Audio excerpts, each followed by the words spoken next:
Hi, my name is Dr. White with Highland Park Animal Hospital. I'm here to talk to you about flea and tick prevention in kitties and how important it is.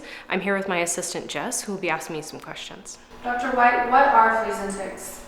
So fleas and ticks are an external parasite that we can see on a lot of animals, including cats.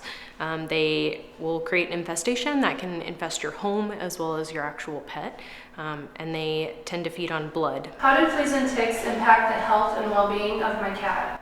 So for health and well-being of your cat, we actually can see pretty significant anemia with a bad enough flea infestation or tick infestation. We also very commonly see animals that are allergic to flea bites, just like humans who are allergic to mosquito bites. So they can be severely itchy with even just a few bites. There is also a really severe tick infection blood disease called cytozoan that will actually cause death in cats as well. How do cats get fleas and ticks?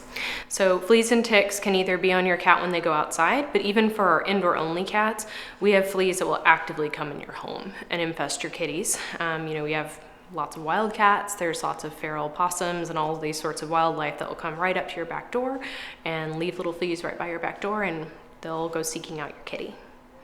Why is prevention of fleas and ticks so important?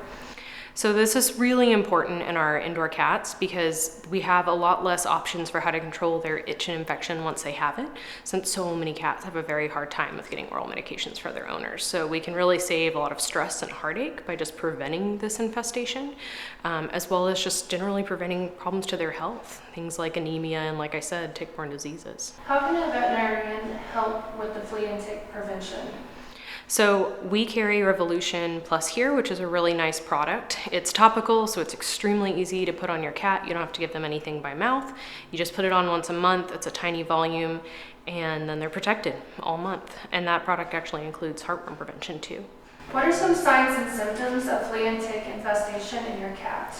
The most common one that we see is just a cat that's really itchy. So a cat who's over grooming, that has hair loss near their tail and on their belly. They'll just seem extremely uncomfortable and be grooming constantly. For the most part, you really won't find a flea. Can you tell me a little bit about itching?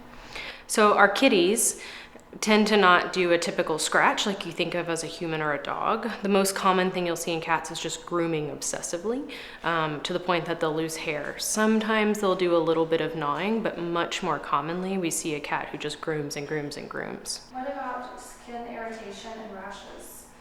So in our kitty friends, they tend to just get hair loss, redness, and bumps regardless of the cause. So the other reason is it can be really challenging to diagnose cat dermatology compared to dog dermatology. So it's better if we just know ahead of time it's not fleas. What about scabs and flakes? So some cats will develop even crusting or scabbing, and honestly even open ulcers that are really painful to them. What do fleas and ticks look like? So fleas are extremely small. Think about, the size of the end of a pen is about the size they will be, a writing pen. They're extremely fast and they're flattened. So for the most part, unless a flea is dying, you probably won't see it.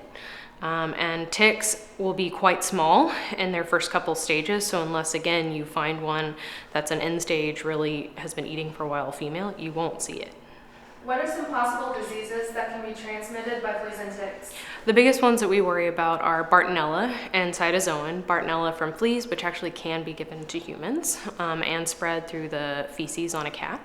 So we certainly don't like that one. It can cause flu-like symptoms in humans as well as, not discernible symptoms in cats. Cytozoan causes serious bloodborne disease, and often cats who catch this disease perish, they die. What are the most effective flea and tick treatments for cats?